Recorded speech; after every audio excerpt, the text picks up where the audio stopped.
김종대의 돈, 권력, 군사 시간입니다. 자, 그 주인공이시죠. 디펜스 21 플러스의 김종대 편집장 모셨습니다. 어서 오십시오. 네, 안녕하세요. 추석 잘 쉬셨습니까? 아이고, 뭐 오랜만에 아주 쉬니까 네. 이제 좀 산후조리가 되네.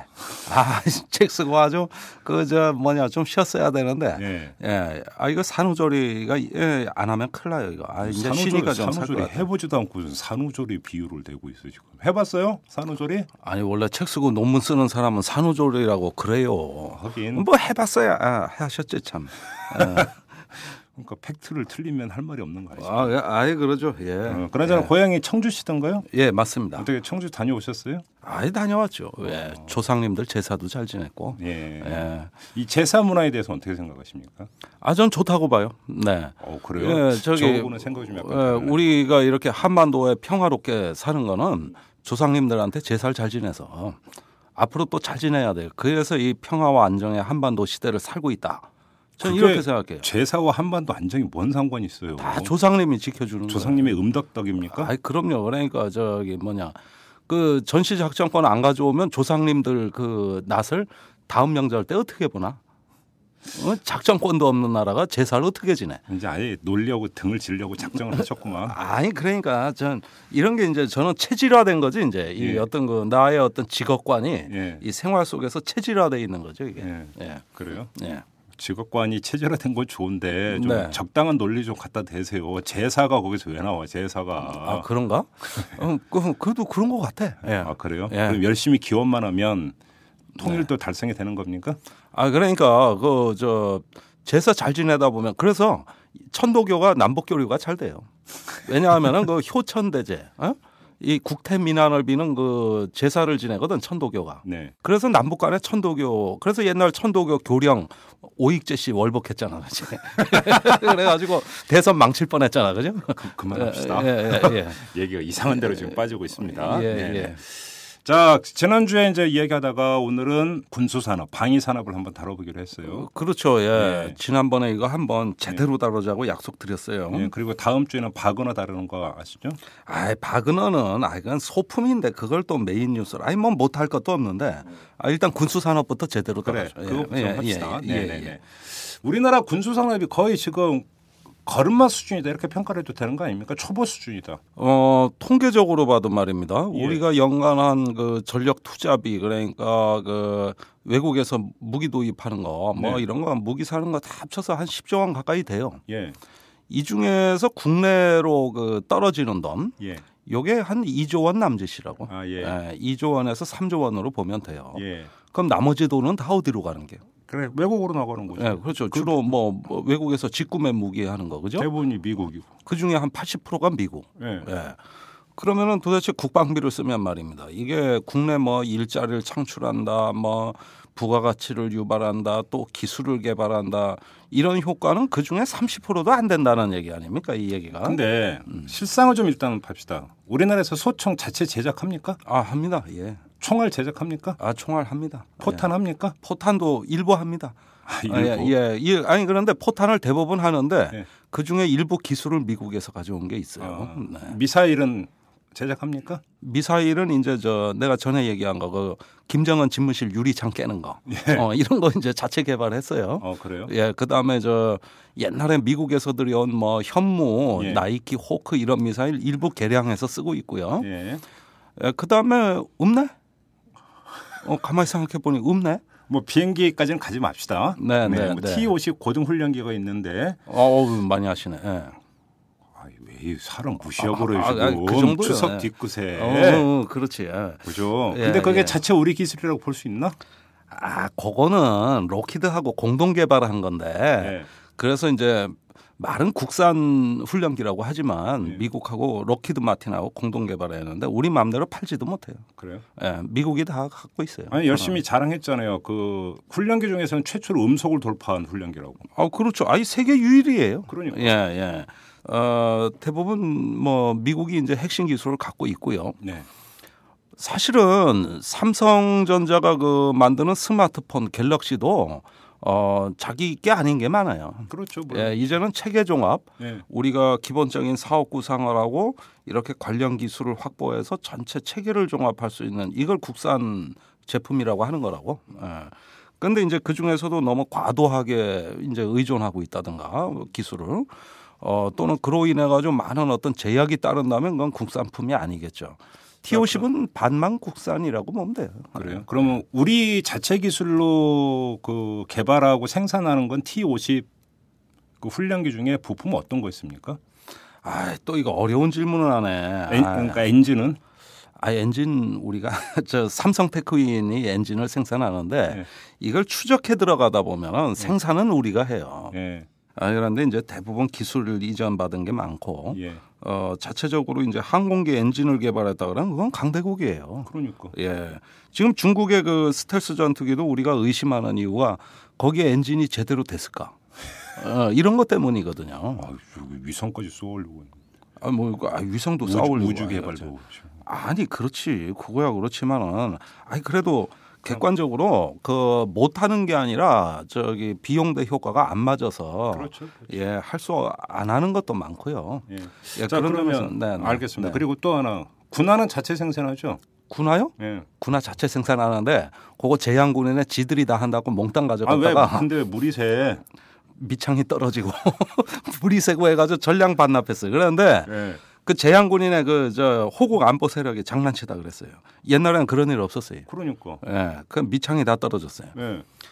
그 행군하는데 밑창 떨어지면 이건 대책이 없어요. 그래가지고 참 이거 웃을 일이 아닌데 이게. 그래가지고 뭐 다시 이제 또 제도도 바꾸고 뭐 다시 이제 바꾸고 있습니다만은. 그래서 진짜 군화 문제는 해결됐어요. 그래서? 해결 중이에요. 해결 중. 아니 그러니까 군화 만드는 기술은 좋은데 누가 간섭해서 장난치면 이런 결과가 나와요. 저기 군복도 좀 문제가 좀 있지 않았었어요? 그거 얼마 전에 디지털 군복이라고 개발했는데 땀이 찬데난 거 아니에요. 그게 땀복이지. 땀복이라 그래가지고 이게 뭐 땀복인지 사우나복인지 하여간 그래가지고 또 말썽이 나고 아니 저 예산을 적게 편성한 데다가 그 지금까지 그 군수품의 경우에는 단체 수의 계약을 많이 해왔다고. 이게 관행이었다고 지금까지. 수의 계약 그렇죠.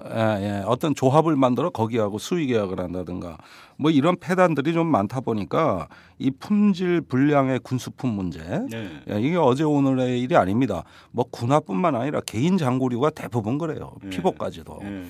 그래서 조금 이제 품질이 떨어지는 품질 불량 군대였죠. 그런데 보병이 발을 보호 못하는 군대가 어떻게 보병입니까?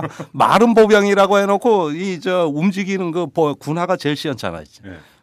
자 그런 거면 갑자기 그러니까 이게 또 새길로 새고 싶은데 옛날에 당나라군이 고구려 침공을 이럴 때 걔네들 집신 신고 왔을 거 아니야. 일반 사병들은 어떻게 그 먼 길을 그렇게 그 집신 신고 행군을 했을까? 그러니까 뒤에 주렁주렁 단다고. 그렇지 물론 그렇게 오면서 하지. 계속 갈아치워야 개나리 모침에 달듯이. 그건 물론이죠.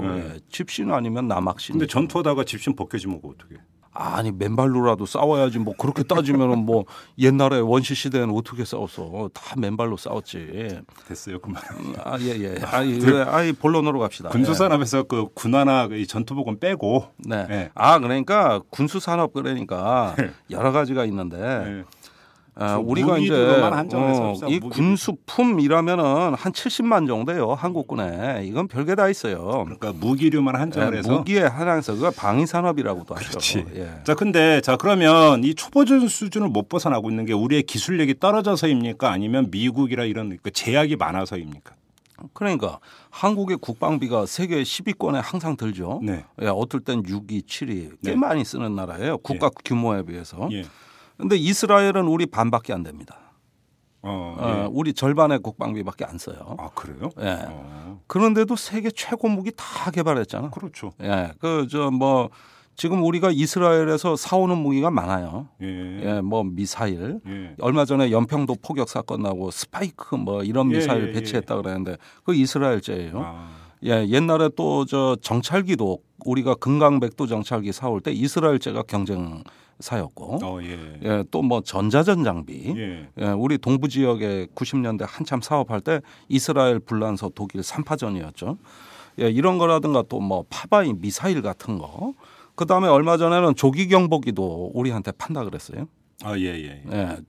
조기 경보기가 어떤 무기입니까? 이거 아주 최첨단 기술이 들어가는 거 아닙니까? 그런데 국방비가 우리나라의 절반밖에 안 되는 이스라엘은 그렇게 군사 강국이 됐는데 그러면 이것은 그 돈의 문제, 네. 기술력의 문제가 아니라 다른 요인이 있다 이렇게 봐야 되는 겁니까? 그러니까 전략과 정책의 문제겠죠. 예. 이제 세계 군사력이라는 게 뭐 병력이 몇 명이냐, 뭐 탱크가 몇 대냐, 항공기가 몇 대냐, 대포가 몇 문이냐 이런 것도 군사력으로 치지만 네. 현대 군사력이라는 거는 유사시에 아주 치명적인 공격 무기를 생산할 수 있는 기술을 확보했다. 그렇죠. 그 자체가 군사력이에요. 이거 좀 시야를 넓혀서 봐야 됩니다. 예를 들면 일본이 지금 언제든 핵국가가 된다 그럽니다. 예.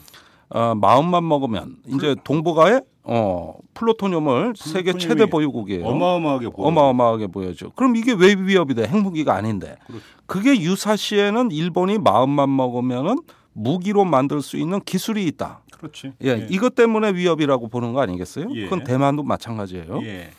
자, 이렇듯이 실제로 무기를 만들지 않는다 하더라도 그 무기를 언제든지 만들 수 있는 기술과 산업 능력을 확보하고 있다면 그 자체도 위협이라는 거죠. 예, 이런 면에서 이제 방위 산업 능력이라는 것은 단순한 생산 능력뿐만이 아니라 거기에 어떤 무기를 개발하고 빠른 시간 내에 무기화할 수 있는 이런 기술을 얘기하는 거거든요. 그런데 이스라엘은 기술 지향적이었어요. 말하자면은 그 군대에서부터 국가의 최고급 인력을 확보해가지고 주로 뭐 이제 과학기술자들 아니겠어요? 이 사람들을 군에서 양성해가지고 무기 개발을 시키고 밖으로 배출한다고. 네. 그게 이스라엘이 이제 그 상장 주식의 60%가 그런 군대에서 양성한 어떤 전문 엔지니어들이 만든 기업이라는 거예요. 예. 아, 그래요? 그러니까 그러니까 어떻게 보면은 우리보다 한 두 단계 적어도 한 세대를 앞서 나가는 나라예요. 아주 작은 국방비를 갖고도 아주 영리하게 이걸 자주 국방을 했죠. 우리 같은 경우에는 어떻게 했냐면은 뭘 좀 개발하려 그러면은 국방부나 어디 대기업 또는 미국 업체가 와가지고 야 니들 저리 가. 니들이 하는 게 뭐 있어. 이래가지고 배제시키고 주로 직구매 위주로 해왔다고 이거요. 그러니까 일본만 하더라도 미국에서 전투기를 직구매하는 경우는 거의 없습니다. 다 면허 생산, 공동 개발 이렇게 해가지고 반드시 다음 세대에 넘겨줄 기술 개발 능력을 축적한다고. 그런데 한국은 그런 게 없어요. FX 아무리 많이 해봐. 한국형 전투기 개발하는 기술 확보 안 돼. 그러면 그게 정책 마인드의 문제냐 아니면 미국의 간섭 때문이냐 이걸 좀 정리를 해야 될 거 아닙니까? 아니 그러니까 두 가지가 맞아떨어진 거죠. 예를 들어서 이제 우리가 자주국방으로 가려고 했던 때가 언제냐면 박정희 정권 후반부예요. 그렇죠. 그 유명한. 72년도에 이제 자주국방 계획이 이제 천명대 율곡 사업이라는 한국군 전력 증강 계획이 수립됐고 국방과학연구소가 설립됐죠. 여기에 박 대통령이 직접 가가지고 왜 직원들 목욕탕까지 봐줬다는 거 아니야, 그죠? 이제 국내 최초의 아파트가 국방과학연구소 직원들 숙소였다고. 그러니까 이게 국내 최초 아파트였다고. 이유소 박사가 생각이 나요. 이유소 박사. 그분은 여기 소속은 아니지만 재미과학자인데. 그렇죠. 소설로도 나왔어요. 그 진실은 진실? 죽음의 진실. 죽음의 진실. 그거 쓴 사람이 김준명 씨니까 나중에 내가 물어봐요. 김진명 씨. 김진명 씨입니까? 네네. 김준명은 내 친구구나. 하여간. 그런데 박정희 정권이 이제 붕괴되고 나가지고 전두환 대통령 때 정통성이 없는 정권이다 보니까 미국에 이제 의존해서 자기 정통성을 확보하려고 그랬잖아요. 미국의 지지에 매달렸죠. 그런데 왜 어떤 미국의 눈의 가시 같은 국방과학연구소를 이제 거의 완전히 붕괴시켜 버렸죠. 600명을 해직시켜 버렸어요. 한꺼번에.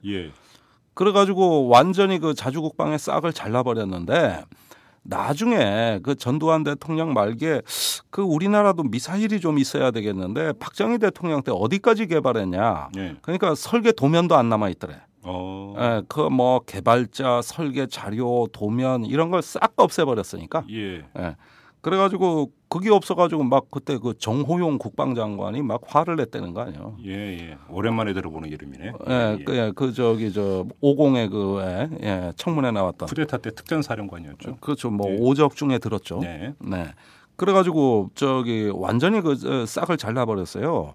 그래서 그 신군부가 집권한 이후로 지난 한 30년 동안에 거의 이제 한국의 어떤 방위 산업이라든가 국방 과학 기술이 완전히 고사 상태로 들어갑니다. 그렇죠. 근데 사실 뭐 박정희 정권 시절에 자주 국방 얘기를 했지만 카터 당시 미 행정부가 엄청난 갈등을 빚었던 것도 바로 그 문제 때문 아니었습니까? 이제 카터 대통령하고는 주한미군 철수, 그렇죠. 한국의 핵과 미사일 개발, 그렇죠. 예, 이런 걸로 아주 그 동맹이라고 하지만 아주 극렬하게 갈등을 그렇죠. 했죠. 예. 이게 사실 박 대통령 시해까지 연결이 돼요. 예, 그 이제 동맹국의 어떤 사이가 한미 간의 관계가 벌어지니까 김재규 중앙정보부장이 이제 주로 이제 미국 대사를 많이 만났잖아요. 예, 한국에 있는 미국 대사를 많이 만나가지고 박 대통령 같이 씹어버리고, 그지? 예, 같이 이렇게 막 흉보고. 이러고 있다가 얼마 있다가 시해 사건이 일어나죠. 그런데 지금 이렇게 말씀하시는 거 보니까 박정희 전 대통령은 되게 그 위대한 분이신 것 같네. 아니 그러니까 이런 건 있어야죠. 그러니까 어떤 그 독재를 하면서 냉전 반공주의를 확립한 거는 우리가 큰 흐름은 동의할 수가 없죠. 네. 그런 어떤 흐름은 동의할 수 없지만은 그런 흐름을 전제를 빼버리고 어떤 군사력의 효율성이라는 관점에서만 보자면은 그럼 평가를 해줘야지. 예, 어떻게 보면은 이 국내에 그때 중화학공업을 일으키는데 그렇죠. 무언가 이 방위 산업을 일으킨다는 것이 국가 이익이라고도 또 받은 겁니다. 그러니까 우리나라는 말이죠. 자동차 수출보다 전차를 먼저 만든 나라예요. 아, 그런가요? 네. 자동차 수출 언제 됐어요? 80년대에 넘어된 거 아닙니까? 전차는 70년대 말부터 개발이 된 건데. 아, 그래요? 예. 그러니까 자동차 수출보다 전차를 먼저 만든 나라라는 건 세계적으로 유례가 없어요.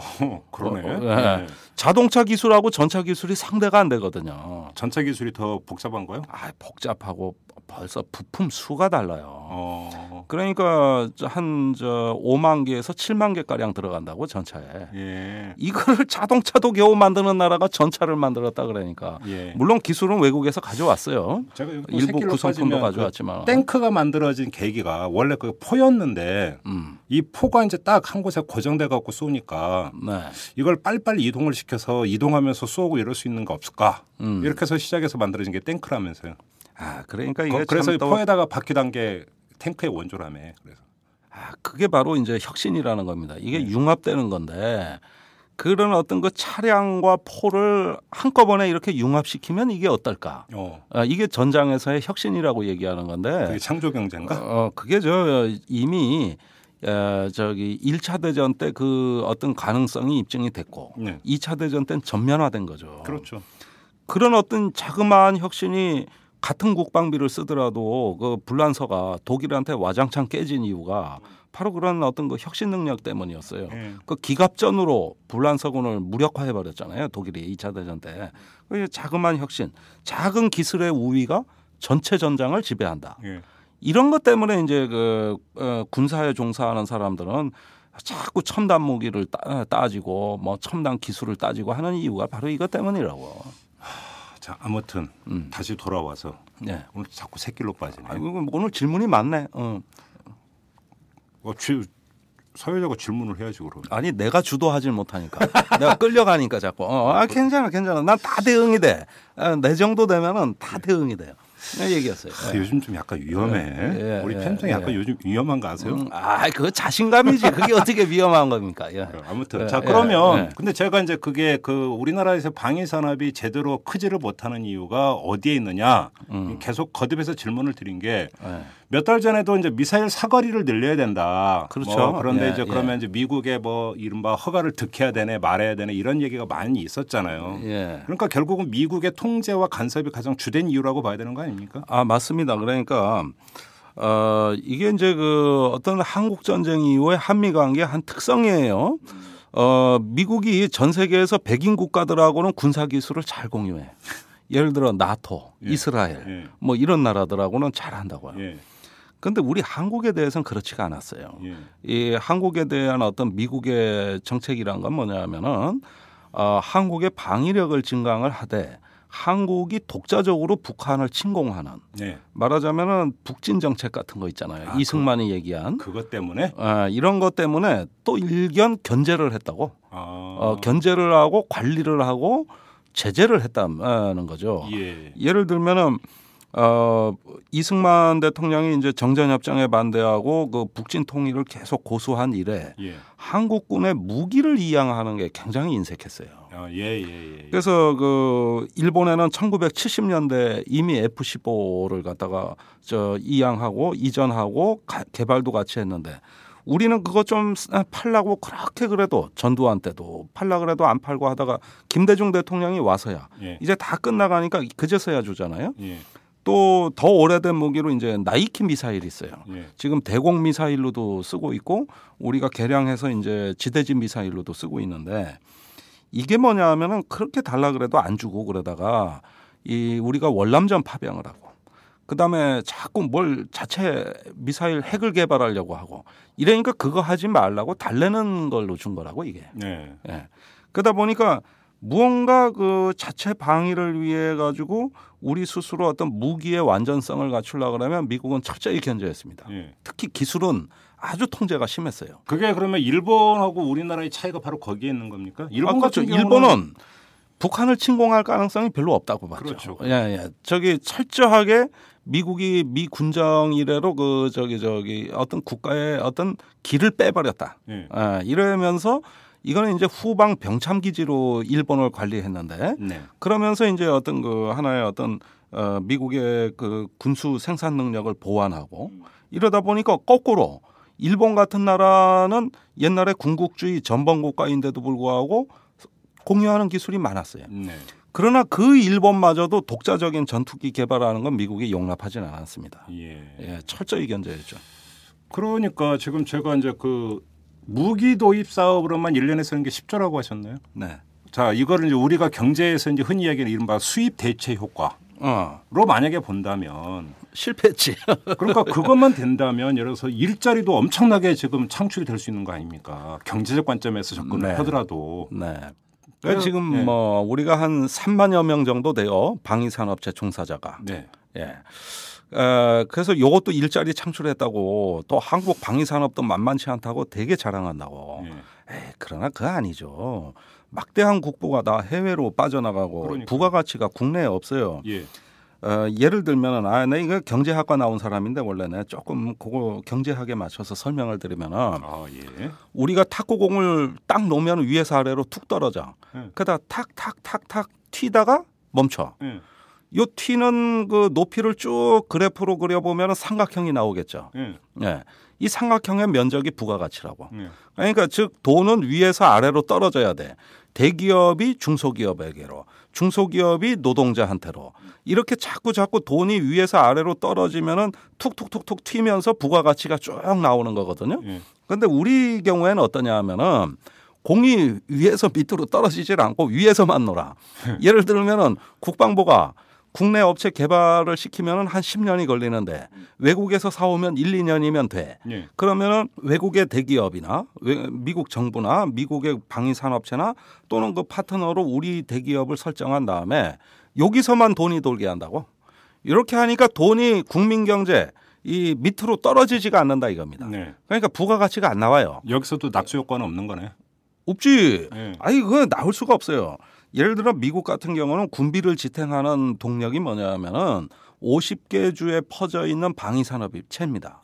그러니까 지역구 의원들이 자기 지역구 경제를 살리기 위해서 어떻게든 국방비를 확보하려고 하고 이것이 미국의 국방비가 안 줄어드는 원인이 되고 있어요. 그렇죠. 하나의 어떤 그 정치와 정부와 군과 이렇게 얽혀져 있는 이러한 이해관계, 이해동맹 이걸 군산복합체라고 하는 건데 여기에 작동하는 원리가 있기 때문에 국방비가 안 줄어. 그런데 우리 경우에는 어떻게 되냐면 국방비를 늘려도 그 돈이 대부분 국내 경제로 안 들어오고 외국으로 빠져나가요. 제 말이. 그러니까 이렇게 국방비를 지탱하는 힘이 허약함에도 불구하고 매년 국방비를 이렇게 많이 쓰는 나라. 이건 뭐냐면 이데올로기예요. 그렇죠.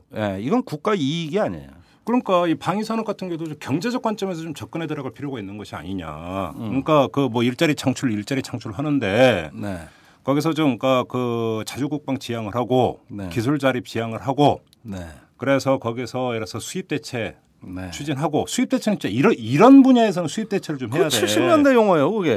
그러니까. 예, 지금 그 70년대 용어가 필요한 분야가 바로 이 군사 분야예요. 다른 분야는 아니라 수입 대체를 해야 되는 게 군사 분야라니까. 아, 그렇죠. 그런데 네. 자, 옛날에 이제 기본 병기를 국산화한다 그랬어요. 박정희 대통령 때. 예. 그래가지고 상당한 성과도 있고 전차도 만들고 그때 장갑차도 만들고 재벌이 방산업체 너나 없이 뛰어들었어요. 네. 그래가지고 뭐 저기 삼성이 그때 뭐 자주포 만들고 F-16 조립한다 그러고 또 대우가 잠수함 만든다 그러고 네네네, 현대가 기억나요. 전차 예, 만든다 예. 그러고 풍산이 탄약한다 예, 그러고 맞아요. 예. 한화도 탄약한다 그러고 이래가지고 두루두루 했다고 기본 병기를 국산화했는데 역시 또 재벌이네. 이 그땐 재벌 나눠먹기식이었어요. 그렇지. 이런 식으로 방산 재벌들이 됐어요. 예. 근데 기본 경비에서 끝났다 이겁니다. 예. 그 다음 무기로 갔어야 돼요. 그게 뭐냐면은 이제 조금 더 고급화된 거죠. 첨단 무기 쪽으로 이렇게 갔어야 되는데 거기서 맥이 끊겼습니다. 그 신군부가 고지를 한 거예요, 그죠? 아 그러면 네. 현대가 지금도 전차는 생산합니까? 아 합니다. 그 차기 전차도 생산하고 다 합니다. 그 물 안 샌대요, 그거는? 물 새는 것보다 더 큰 재앙이 벌어졌습니다 지금. 뭔데요? K1 전차는 우리가 성공적으로 했다고. 네. 야전에 며칠 다 했는데 K2 전차를 이제 개발을 하는데 그 저기 변속기하고 엔진이 있다고. 이 두 개를 합친 걸 파워팩이라고 한다고. 네. 예, 그러니까 사람으로 얘기하면 심장이겠죠. 네. 이거는 미국도 개발 안 해요. 왜요? 아니 개발비만 많이 들지. 미국도 독일 거 수입해서 써. 아 예. 예, 그러니까 우리도 독일 거 수입해서 썼는데 예. 요걸 업체 중소기업에서 국산 개발할 수 있다고 했다고. 예. 근데 계속 개발이 실패했어요. 예. 그래가지고 전차가 지금 저기 개발이 다 끝났는데 엔진 변속기가 빠지는 바람에 그래가지고 계속 저기 지금 못 가고 있어요. 엔진 변속기 빠지면 그게 뭐야? 그게 껍데기만. 껍데기지. 그래가지고 이걸 또 국제 공동 개발을 한다고 예. 터키에다가 기술 수출을 했다고 우리 전차를. 그러니까 터키가 그 기술을 수입해가지고 독일제 파워팩 끼워서 지금 수출까지 한다는 거야. 우리 기술로. 우리는 한 발짝도 못 나가고. 아 그래요? 예, 예. 아니 그러니까 거의 재앙이 됐어요 지금. 이건 뭐 물 새는 정도가 아니지 뭐. 그다음에 저 물 새 가지고 저 사고가 일어난 건 장갑차예요. 예. K21 장갑차 있어요. 예. 이거를 저기 개발을 했는데 시험 평가 이게 물 속에서도 다닌다고 됐다고. 예. 그래가지고 이 굴뚝만 물 위로 내놓으면은 물 속으로도 다닌다고 해서 그 어디 저수지 같은데 물 가다 놓고 시험 평가를 했어요. 그게 저기 침수가 돼가지고 그걸 시험 평가하던 운전하던 저 준사관이 사망했어요. 아이고. 네, 그래가지고 이게 큰 문제가 됐죠. 그래가지고 육군이 발끈해가지고 뭐 기관 조사가 들어가고 난리가 났어요.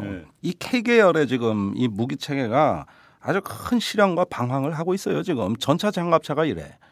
자주포는 야전에 배치했는데 뭐 연평도 때 한 대는 고장 나서 못 썼다 그래가지고 문제가 돼가지고 또 이게 뭐 보통 심각한 게 유사시 전차가 가다가 서버리면 어떻게 해? 아니 그러니까 우리 전차 말입니다. 그 K1 전차를 잘 썼다 그러지만은 진짜 그 위급할 때 섭니다. 그 전차가 그 엔진의 그 동력이 변속기로 전달이 되잖아요. 과부하가 걸린다고 어떨 때 위급한 순간에. 그럼 지금은 어떻게 돼 있냐면 센서가 있는데 과부하가 걸리면 변속기가 파손될까 봐 시동을 끄게 만들어 버렸다고.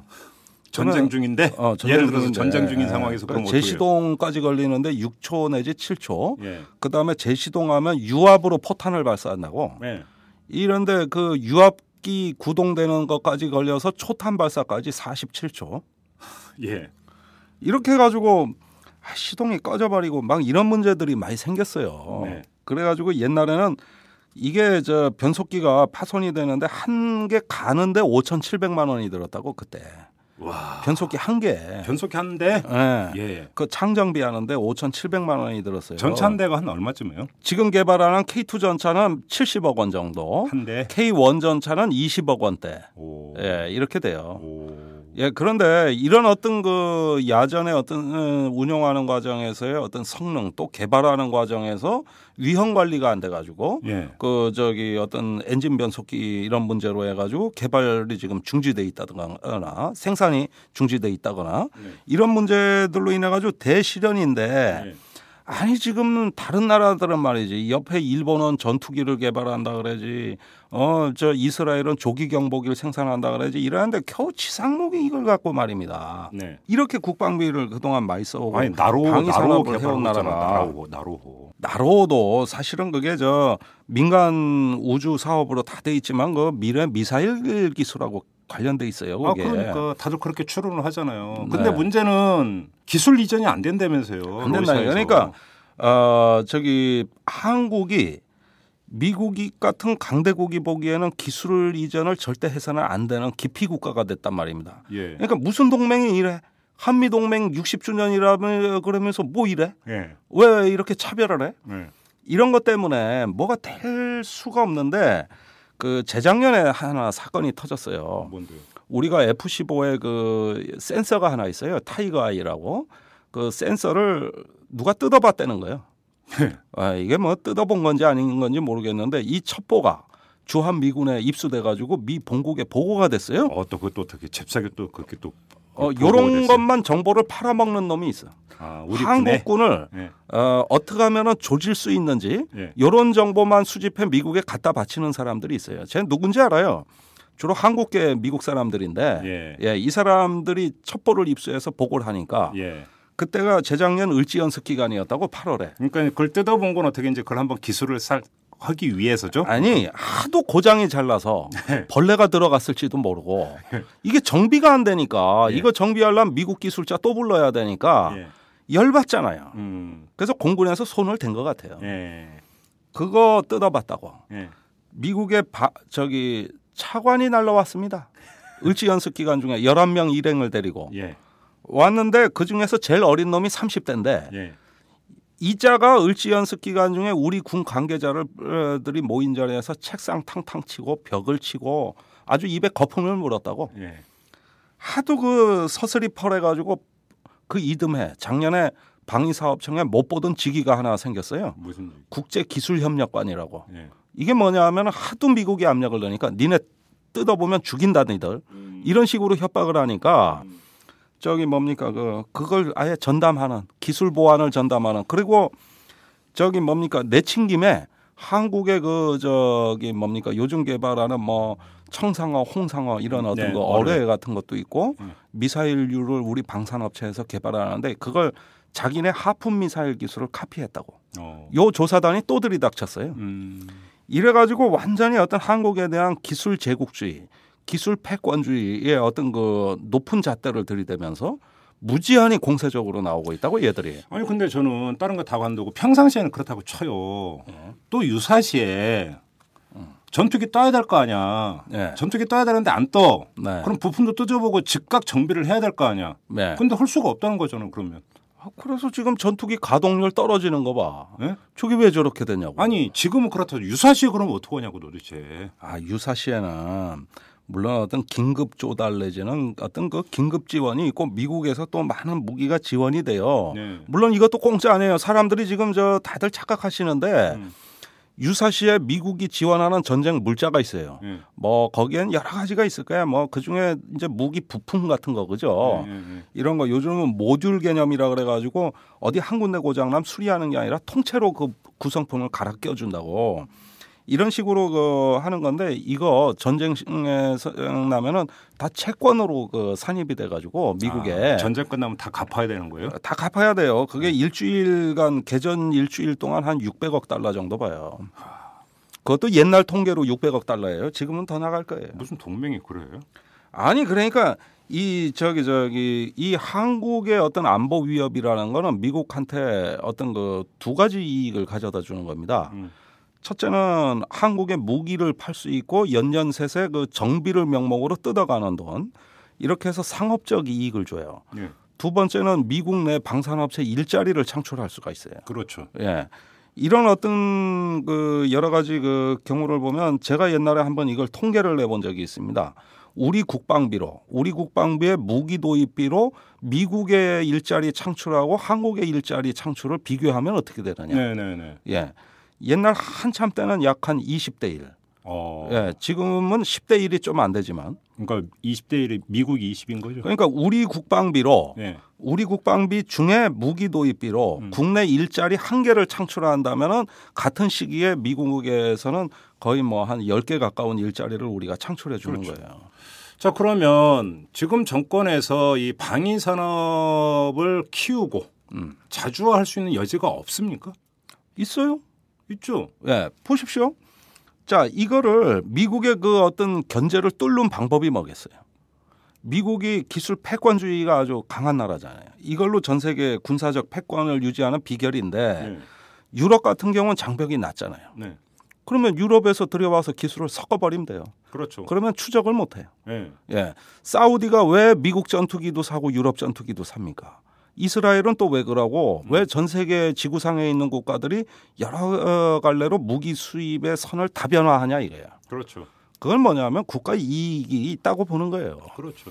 그런데 우리 같은 경우는 저 미국 무기만 사기 때문에 기술의 이력을 추적하기가 쉬워요. 이걸 섞어버려야 돼요.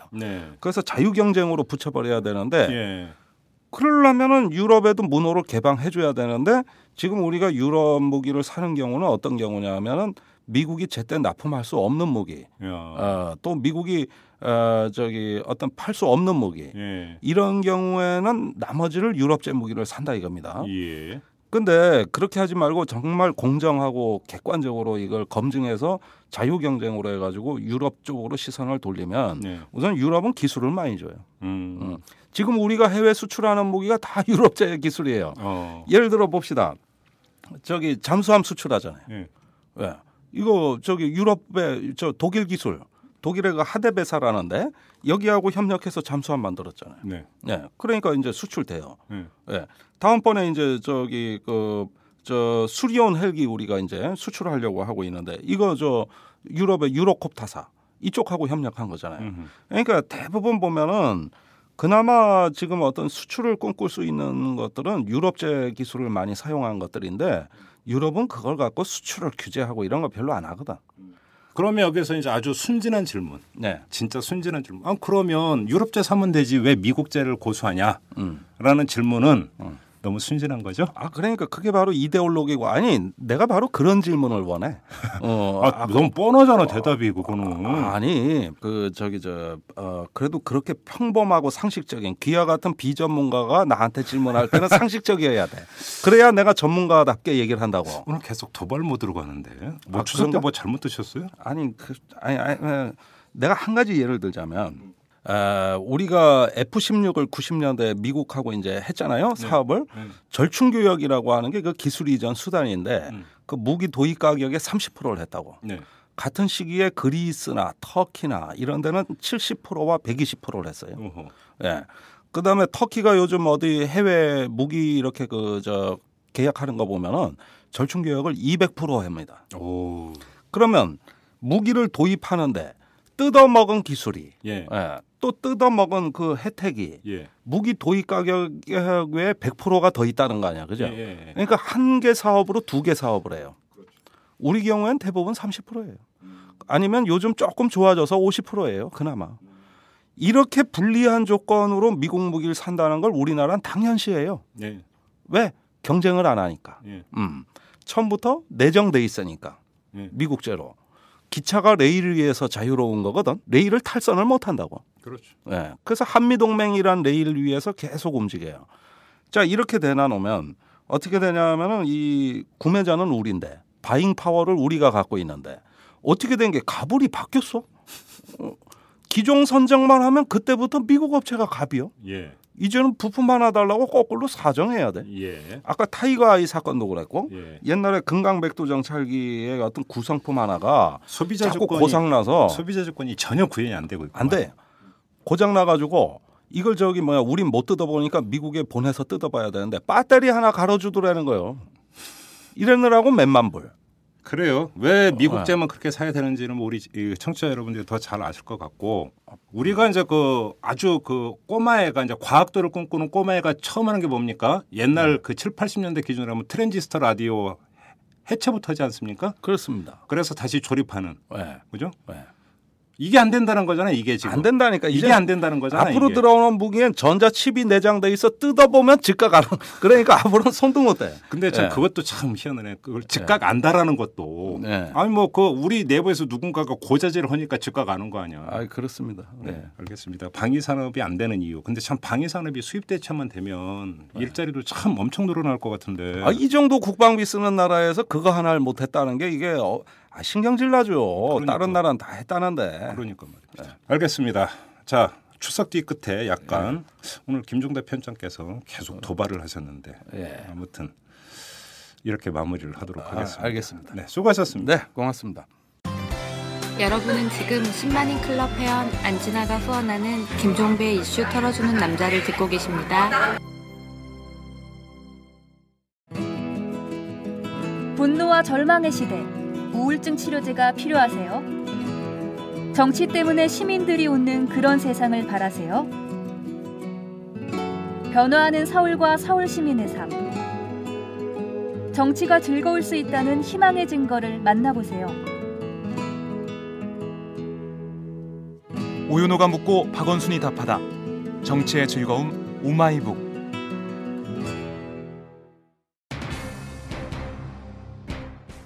네, 긴긴 연휴 뒤끝에 새로 시작하는 월요일인데요. 여러분 어떻게 시차 적응이 좀 되셨습니까? 자, 일상으로 다시 돌아오는 첫날입니다. 여러분 힘들 내시고요. 다시 일상 충실히 꾸려가시기 바라겠습니다. 저희 이탈남도 새롭게 힘을 내서 출발을 하도록 하겠습니다. 자, 10만인 클럽 이 회원 여러분들의 후원과 정성으로 만들어지는 이탈남, 오늘 방송은 여기서 마무리하도록 하겠습니다. 여러분 고맙습니다.